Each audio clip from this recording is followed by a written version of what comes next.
بسم الله الرحمن الرحيم. لم يكن الذين كفروا من أهل الكتاب مشركين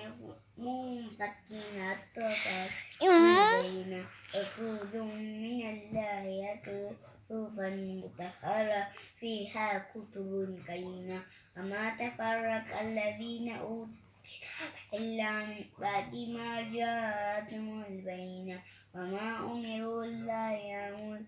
مخلصين له الدين حنفاء ويقيموا الصلاة ويؤتوا الزكاة وذلك دين القيمة إن الذين كفروا من أهل الكتاب والمشركين